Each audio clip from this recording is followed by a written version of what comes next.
Hi, boys and girls. This is Miss Compton from the library, and I have a special book that I thought you would like. I've wondered if you've been worried at all about whether Santa will make it to your house this Christmas because of COVID.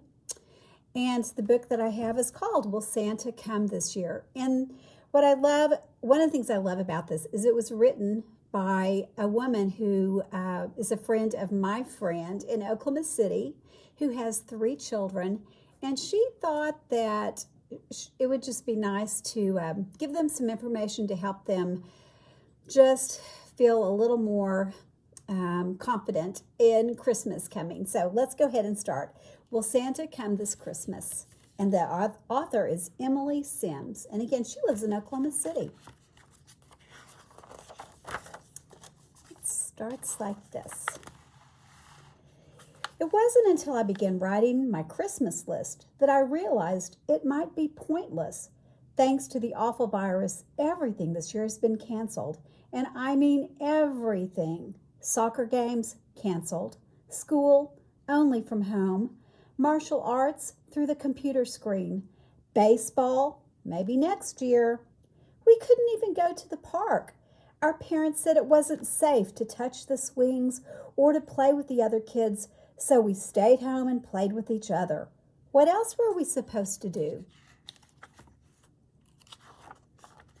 I thought summer dragged, but fall is even worse. I usually love this time of year, the crunch of the leaves under my feet and the beautiful colors they turn.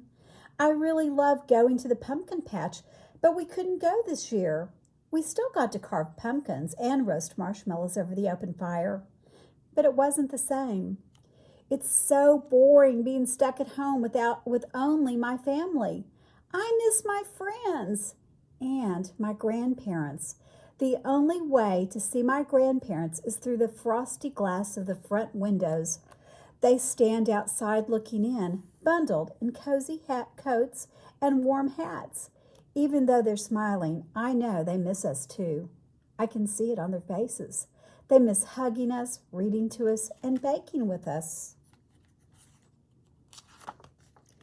Mom says we have to be careful around Grandma and Grandpa because they're older, so the virus could make them extra sick. That got me thinking about Santa. He's no spring chicken. It's not safe. If it's not safe for my grandparents to come inside, how will it be safe for Santa to come into our house to deliver presents?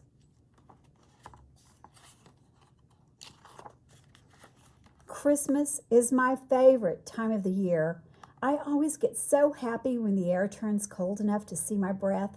My mom calls it Christmas joy. It's so much fun decorating the tree with Mom and helping Dad with Christmas lights.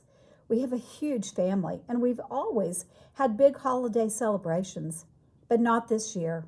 This year, it's just us. I asked Mom if Santa would still be able to come this year, and she said, "Don't worry, Liam. I'm sure it will be fine." I wasn't so sure about Mom's answer, so I decided to write a letter to Santa myself. It said, "Dear Santa, first, I want to let you know that my brothers and I have been pretty good this year.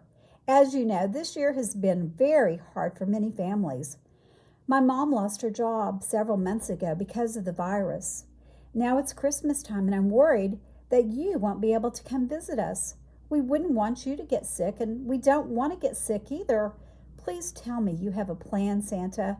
My little brothers and I look forward to you coming every year. Please tell us that Christmas isn't canceled too. With love, Liam Tennant."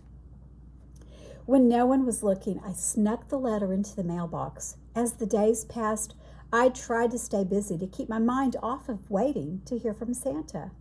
We went to our grandparents' house to feed the horses, even though we couldn't go inside. I also helped my mom put out her Christmas village display. We add a new piece every year or two. My brothers and I drank hot cocoa, played in our front yard. We watched happily as huge white snowflakes made a fluffy blanket on the ground. We hoped the snow would stick and we would have a white Christmas. We even built an awesome snowman and put a mask on him since everyone else was wearing one. I checked the mail every day but found no letter from Santa. That made me worry even more. What if Santa was already sick? If he couldn't write, could he fly? Several days before Christmas Eve, my dad brought in the mail. "Here, buddy, you have a letter from the North Pole," he said. I ran to my bedroom and sat down at my desk. I couldn't wait to read it. It said, "From the desk of Santa Claus. Dear Liam, thank you for your letter. I wanted to write you back quickly so you could stop worrying. You asked if it would still be safe for me to come on Christmas. Of course, Liam. You see, Mrs. Claus made me a very special mask to wear. It complements my red suit perfectly. It's thick and warm with a holly green front and a shiny gold border. When I put it on, it makes my face feel so cozy. Mrs. Claus and the elves said it even gives my face a special glow. It will protect me from getting sick, and it will protect everyone else too. I know this year has been tough, but I want you to know that nothing, and I mean nothing, can take away the magic of Christmas. Make sure you go to sleep on Christmas Eve. Thank you for being such a good boy this year and for helping your parents out with Braden and Elliot. It's tough being the big brother sometimes. With love and joy, Santa Claus." I was stunned. It looked like Christmas would happen after all. But if Santa was going to visit, we had work to do. On Christmas Eve, my brothers and I baked cookies with Mom.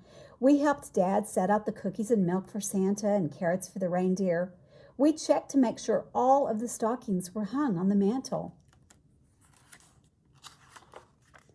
When it was time for bed, Mom and Dad came upstairs and read our favorite Christmas book, The Night Before Christmas. They tucked us into our cozy beds with our matching Christmas pajamas and turned off the lights. We tried to go to sleep, but it was so hard.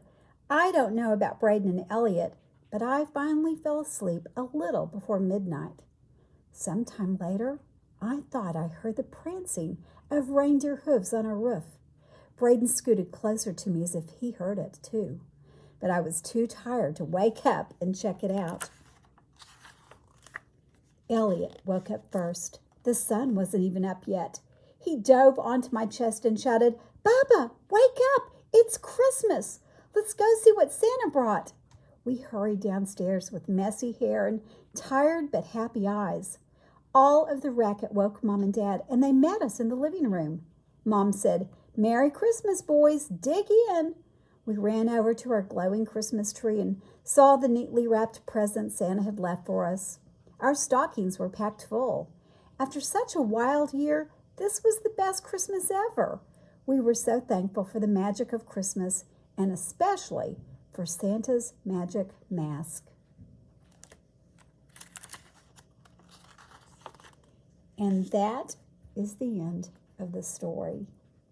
So I hope you guys are staying safe and well, and I hope you don't worry about Santa, and I hope you have the best Christmas ever.